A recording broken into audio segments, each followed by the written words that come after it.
Section 1 from the book of Genesis. As the camels had done drinking, the man took a golden ring of 1/2 shekel weight, and 2 bracelets for her hands of 10 shekels weight of gold, and said, "Whose daughter are you? Please tell me, is there room in your father's house for us to stay?" She said to him, "I am the daughter of Bethuel, the son of Milcah, whom she bore to Nahor." She said moreover to him, "We have straw and enough fodder and room to stay in." The man bowed his head and worshipped forever one. He said, "Blessed be forever one, the God of my master Abraham, who has not forsaken his loving kindness and his truth towards my master. As for me, forever one has led me on the way to the house of my master's relatives." The young lady ran and told her mother's house about these words. Rebekah had a brother, and his name was Laban. Laban ran out to the man, to the spring, when he saw the ring and the bracelets on his sister's hands, and when he heard the words of Rebekah his sister, saying, "This is what the man said to me," he came to the man. Behold, he was standing by the camels at the spring. He said, "Come in, you blessed of forever one. Why do you stand outside? For I have prepared the house and room for the camels." The man came into the house, and he unloaded the camels. He gave straw and fodder for the camels, and water to wash his feet, and the feet of the men who were with him. Food was set before him to eat, but he said, "I will not eat until I have told my message." He said, "Speak on." He said, "I am Abraham's servant. Forever one has blessed my master greatly. He has become great. He has given him flocks and herds, silver and gold, male servants and female servants, and camels and donkeys. Sarah, my master's wife, bore a son to my master when she was old. He has given all that he has to him. My master made me swear, saying, 'You shall not take a wife for my son from the daughters of the Canaanites in whose land I live, but you shall go to my father's house and to my relatives, and take a wife for my son.' I asked my master, 'What if the woman will not follow me?' He said to me, 'Forever one, before whom I walk, will send his angel with you, and prosper your way. You shall take a wife for my son from my relatives and of my father's house. Then you shall be free from my oath when you come to my relatives. If they don't give her to you, you shall be free from my oath." Section 2 from the book of Judges. When they told it to Jotham, he went and stood on the top of Mount Gerizim, and lifted up his voice and cried, and said to them, "Listen to me, you men of Shechem, that God may listen to you. The trees went out on a time to anoint a king over them, and they said to the olive tree, 'Reign over us.' But the olive tree said to them, 'Should I leave my fatness, with which by me they honor God and man, and go to wave back and forth over the trees?' The tree said to the fig tree, 'Come and reign over us.' But the fig tree said to them, 'Should I leave my sweetness and my good fruit, and go to wave back and forth over the trees?' The tree said to the vine, 'Come and reign over us.' The vine said to them, 'Should I leave my new wine, which cheers God and man, and go to wave back and forth over the trees?' Then all the trees said to the bramble, 'Come and reign over us.' The bramble said to the trees, 'If in truth you anoint me king over you, then come and take refuge in my shade. And if not, let fire come out of the bramble and devour the cedars of Lebanon. Now therefore, if you have dealt truly and righteously in that you have made Abimelech king, and if you have dealt well with Jerubbaal and his house, and have done to him according to the deserving of his hands, for my father fought for you and risked his life and delivered you out of the hand of Midian, and you have risen up against my father's house today, and have slain his sons, 70 persons on one stone, and have made Abimelech, the son of his female servant, king over the men of Shechem, because he is your brother. If you then have dealt truly and righteously with Jerubbaal and with his house today, then rejoice in Abimelech, and let him also rejoice in you. But if not, let fire come out from Abimelech, and devour the men of Shechem, and the house of Millo. And let fire come out from the men of Shechem, and from the house of Millo, and devour Abimelech. Jotham ran away and fled, and went to Beer, and lived there, for fear of Abimelech his brother. Abimelech was prince over Israel 3 years. God sent an evil spirit between Abimelech and the men of Shechem, and the men of Shechem dealt treacherously with Abimelech, that the violence done to the 70 sons of Jerubbaal might come, and that their blood might be laid on Abimelech their brother, who killed them, and on the men of Shechem, who strengthened his hands to kill his brothers. The men of Shechem set an ambush for him on the tops of the mountains, and they robbed all who came along that way by them, and Abimelech was told.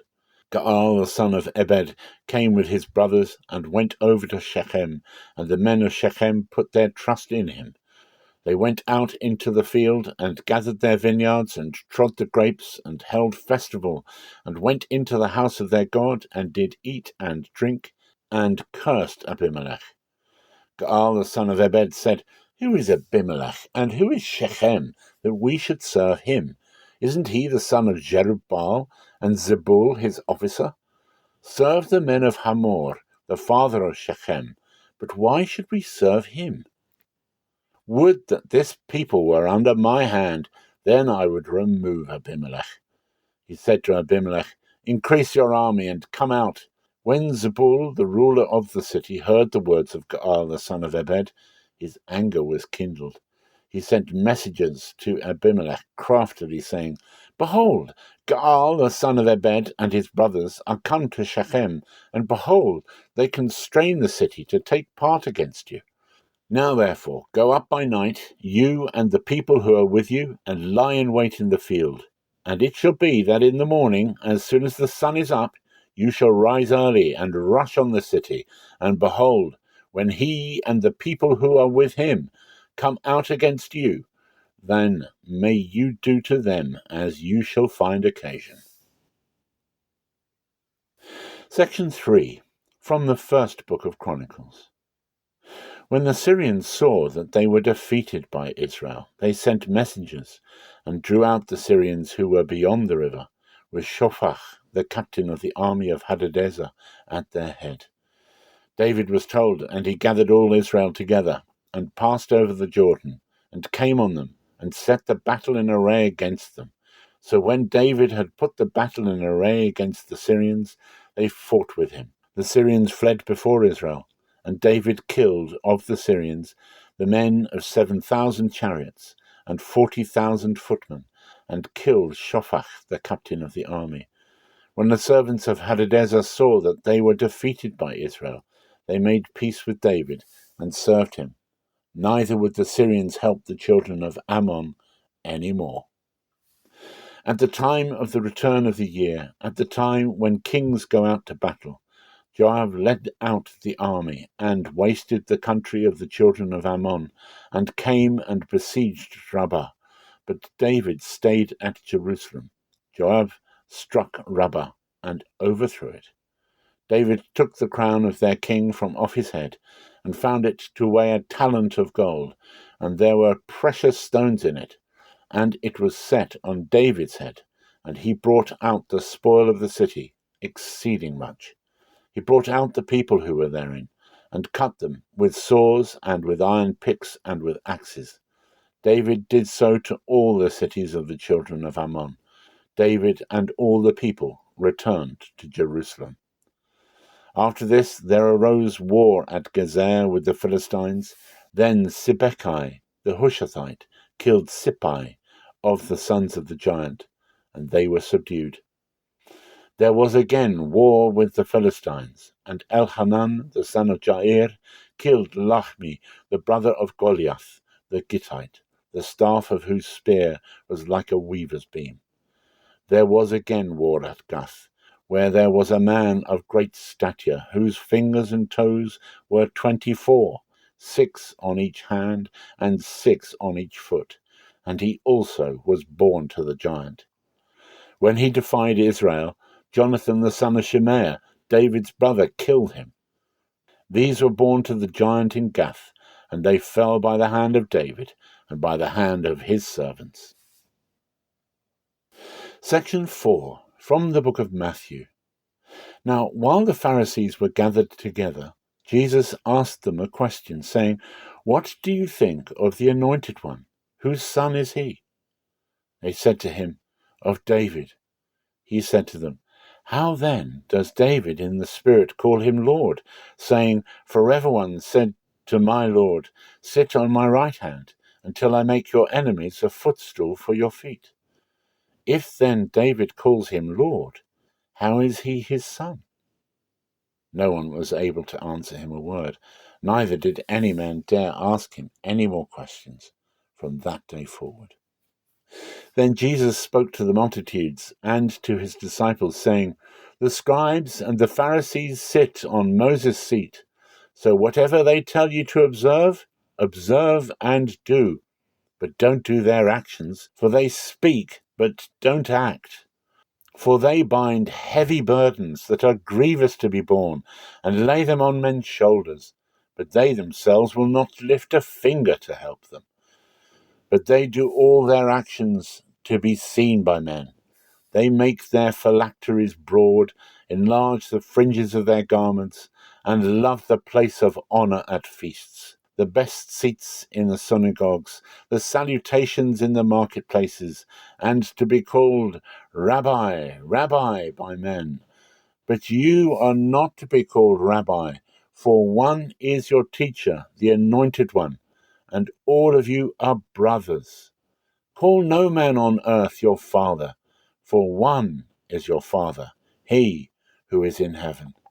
Neither be called teachers, for one is your teacher, the Anointed One. But he who is greatest among you will be your servant.